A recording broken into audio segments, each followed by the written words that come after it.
Please welcome back to the stage your conference MC, Rob Dribbin. Woo! All right. Thank you. Good morning. How is everybody this morning? What a great day. What a great night. Really, really special. I woke up this morning thinking about the successes, really, of yesterday. And I was thinking about the word cloud that we all created, and some of the key words were around collaboration, inspiration, learning, and then another key theme I heard yesterday was around payment. But anyway, it was, very, very, very clear that I think we stayed on those aspirations throughout the day. I was checking Twitter this morning, a great tweet from PCC.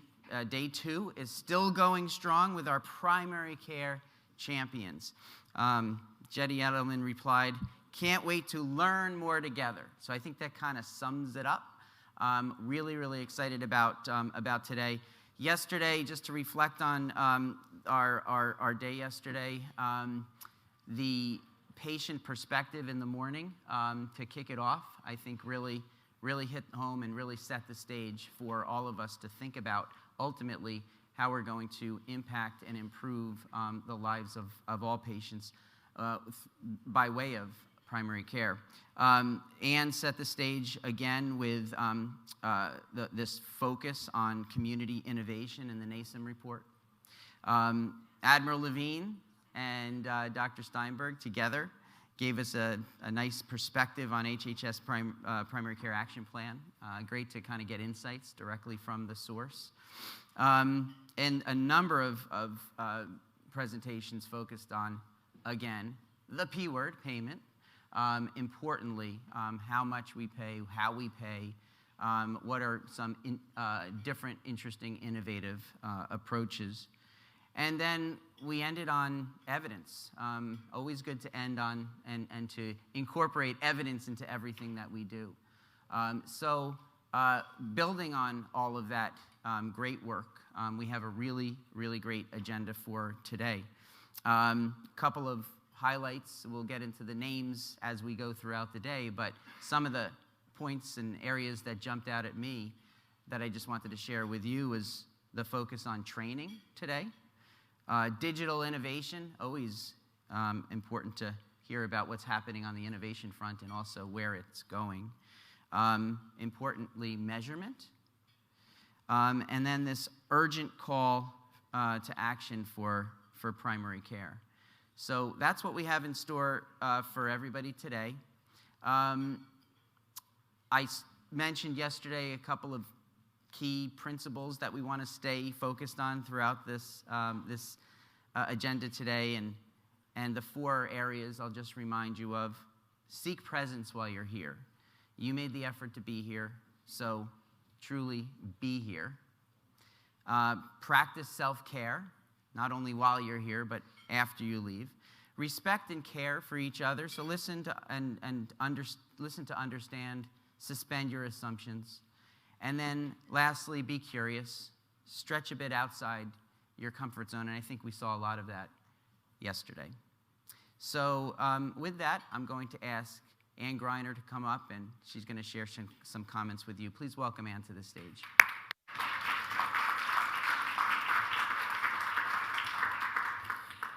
Thanks so much, Rob.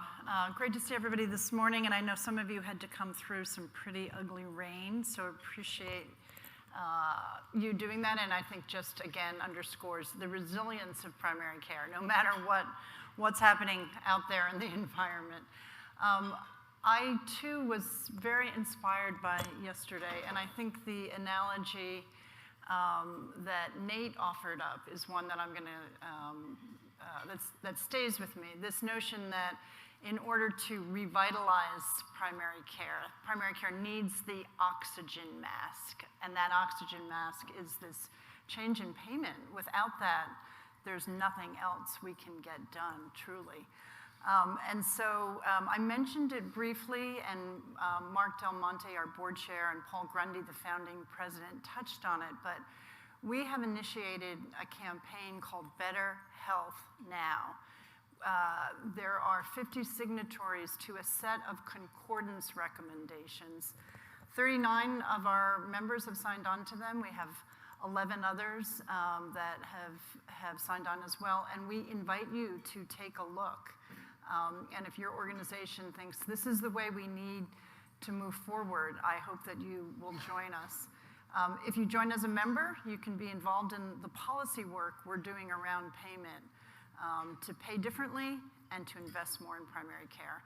And there's a lot more detail in the concordance recommendations. I won't go through them. But note, we named the campaign about what we're all trying to achieve, which is better health now. And I think that the other comment that really stayed with me yesterday was my fam saying we need to really channel our rage towards those who can make these changes. I know we have a complex system. You know, there's a lot of different payers, but we can make these changes, and we must. Coming out of COVID, we know we've got a lot of work to do to restore the health of the American public. Finally, I wanted to acknowledge our award winners from last evening. Many of you were able to join us, but for those who were not, it's a really exciting list. So our Advanced Primary Care Practice Award, which was sponsored by the American Academy of Pediatrics, went to Nick Powers.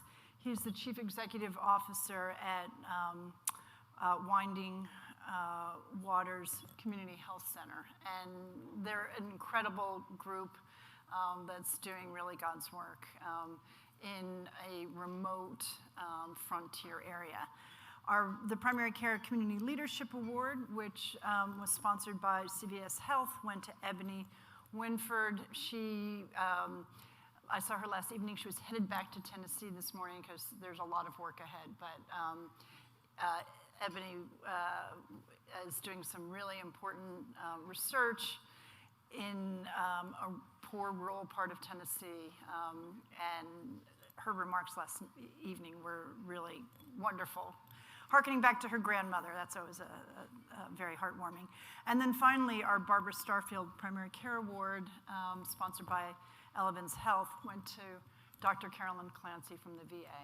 And Carolyn Clancy deserves our support for all of the decades of work to advance the patient-centered medical home and to really improve care for veterans and to advance the evidence base upon which the advanced primary care sits. So round of applause for our awardees, and then we're off to the program.